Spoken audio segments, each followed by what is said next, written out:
Hello भाई मु विश्वनाथ समस्त विश्वनाथ मैथ्स को स्वागत करुँची। आग को अपकमिंग नोटिफिकेशन कौन आसार अच्छी से केमिति प्रिपेयर हेब वीकनेस उपर केमिति काम करिवो जे जो माने को टोटाली पाठ पढ़िया को इच्छा होनी से माने केमिति कौन करिवो आज ये गोटे भिडियो रे मु तुमरो सब डाउट क्लियर करी मन है। तेणु देखिए जदि आम फास्ट कथा जे अपकमिंग एग्जाम कौन आछि तेणु देख अपकमिंग एग्जाम रे तुमरो फास्ट जे आमर ओडिशा पुलिस तो बाहर तेणु ओडिशा पुलिस तुमर आसीबो तापरे ओडिशा पुलिस तुम कॉन्स्टेबल आसीबो communication constable OISF sub inspector of police आसला हरी ओडिशा पुलिस अंडर आसला तापर जो नेक्स्ट जिनस होउची ASO कारण ASO आई थिंक 2000 कबे 2021 ना 22 एग्जाम होता मुझे भी मन अच्छी तापर ASO बाहरी ना तेणु असिस्टेंट सेक्शन ऑफिसर बाहर सेक्रेटेरिएट जोटा आम कहूँ OPSC जो कि बहुत पिला वेट कर again excise constable forest guard कौन एग्जाम सरी जाइए पुणी फिजिकल हम तापर पुणी आउ थे आउ ए वर्षे 2 वर्ष भितर पुणी थे फॉरेस्ट गार्ड आउ एक्साइज कॉन्स्टेबल बाहरी 100% बाहरी तेणु ओडिशा पुलिस गला फॉरेस्ट गार्ड एक्साइज कॉन्स्टेबल गला ASO गला तापरे अच्छी CGL पुणी बाहर पुणी RI ओमनी बाहर केबे बाहर ना से आउ 2 वर्ष भितर पुणी एटा बाहर कहीं कारण सम सदाबले जानथिबो जे जो स्टाफ रोचंदी बा ऑफिसर्स रोचंदी बा जे कोनसी कमांड एम्प्लॉय रोचंदी से माने रिटायर होचंदी बुझनी एवं नुआ वैकेंसी मध्य क्रिएट करा जाउची तेणु जेहेतु ये जो प्रोसेस चली से प्रति वर्ष बा 2 वर्ष थे कि 3 वर्ष थे वैकेंसी कौन पुणी थे बाहर थाए तुम देख फॉरेस्ट गार्ड माने गत 2021 रु देखिए आम 2026 मध्य 3 थर बाहर पड़ा 2021 जोड़ा बाहर था सी 2023 पोस्टिंग देता तापर 2023 दिन कौन बाहर था तार 2023 बाहर था तार एवं जो पुणी आउ थे बाहर की पुणी आउ थे तार कौन है ना एग्जाम सरी जाइए तेणु टोटाल के बाहर 3 थर बाहर पड़ा बुझानी से आगू की बाहर तेणु प्रथम जिनस है CGL रिसेंटली तो जानते जो प्रिलिमिनारी सरी पुणी से पुणी आउ थे नेक्स्ट CGL बाहर तेणु वैकेंसी प्रति वर्ष हो कि 2 वर्ष थर हो कि 3 वर्ष थर हो कि जिते थर हो किंतु बाहरटा बाहर तेणु वैकेंसी काम आम सरला जो अपकमिंग ए वैकेंसी आम बाहर तुम्हें कन्फर्म होगा। सेकेंड जिन है जो मैंने बिगनर अच्छ सर मु बिगनर अच्छी आउ मत सर गाइड करूँ जे केमी प्रिपेयर हेबी मु अलरेडी गाइडेंस वीडियो मु अपलोड करी सहित एवं मु गाइडेंस वीडियो आनी पर्टिकुलर प्रत्येक सब्जेक्ट पर केमी प्रिपेयर हो जो मैंने बिगिनर तब रिपीटर मैंने केमी प्रिपेयर हम जो मैंने अलरेडी एग्जाम देच किंतु कहीं तुम सिलेक्शन होनी कहीं मार्क रोचे ता विषय मुझे कहबी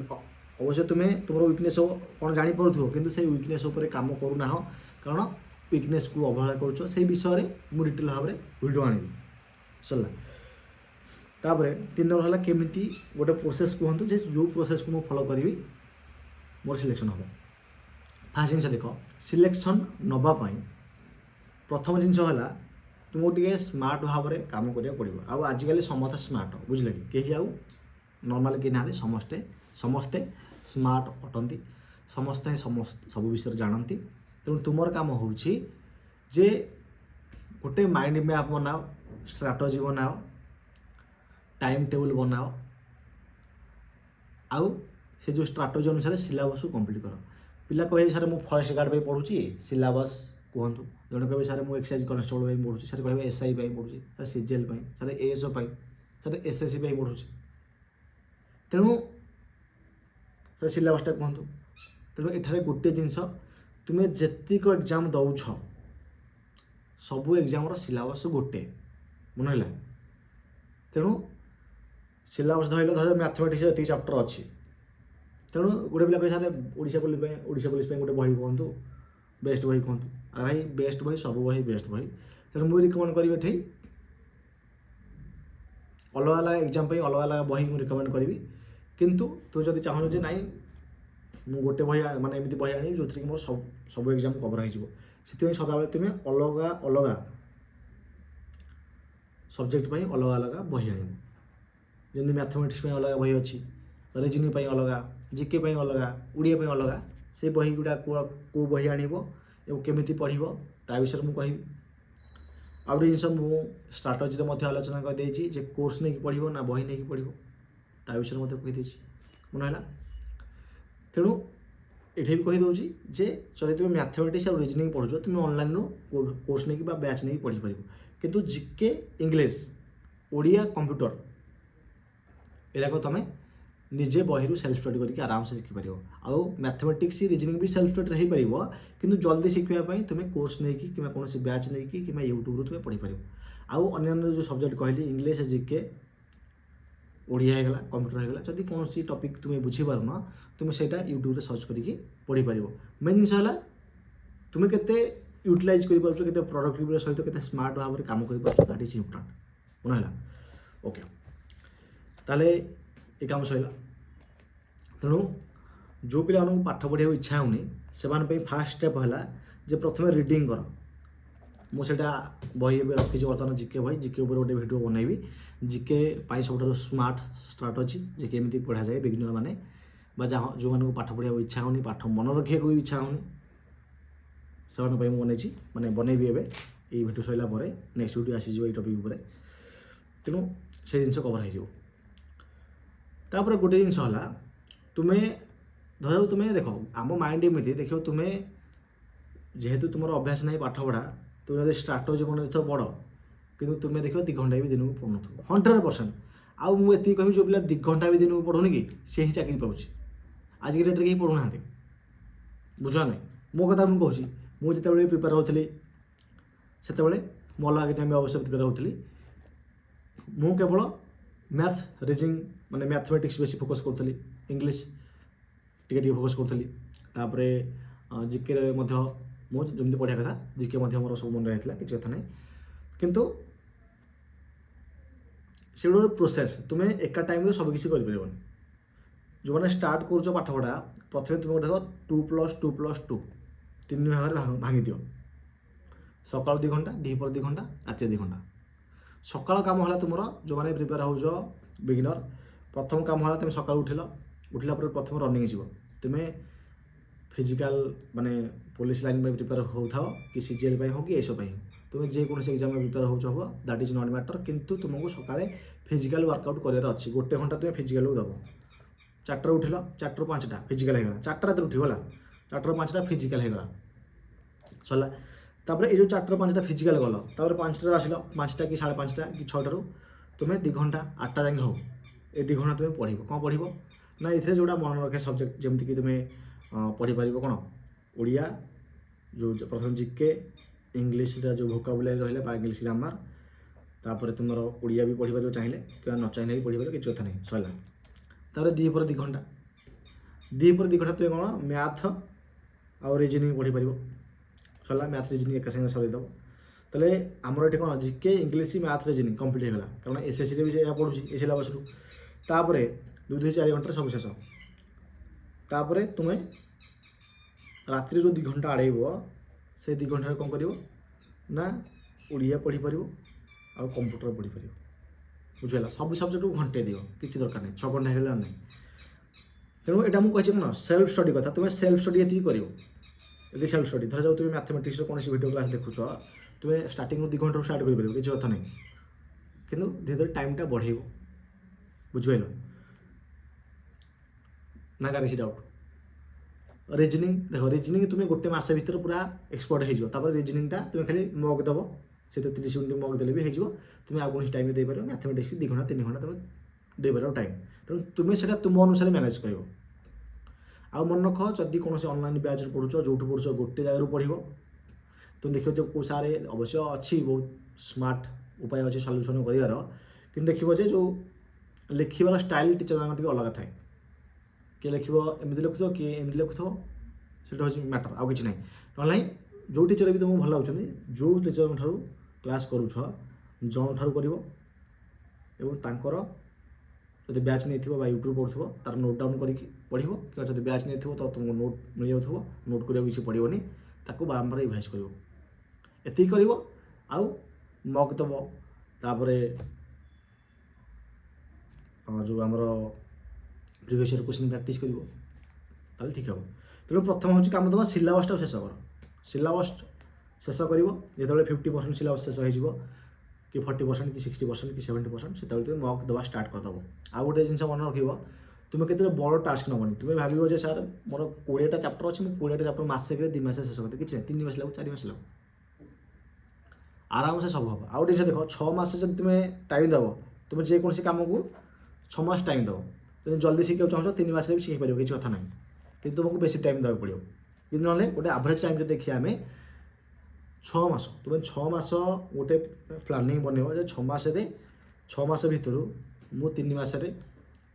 सिलेबस कंप्लीट करी आउ जो 3 मास रहा से रिविजन आ मक देवी 2 थर कि 3 थर रिविजन करी 2 थर 3 थर 3 थर 2 थर कि 3 थर मु रिविजन करी आउ मक देवी आउ किसी करी तुम 3 मास लगे तुम्हें पूरा बाकी देख 2टा स्टार्ट हो बन पार कि 3टा तुम अनुसार डिजाइन कर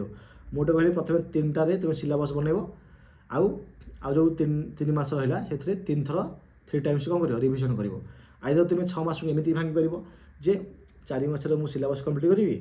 आउ जो 2 मास रहा 2 मास मु रिविजन प्लस मक देवी 2 थर रिविजन होगा मक होगा बुझ नहीं एमती बनइल तापर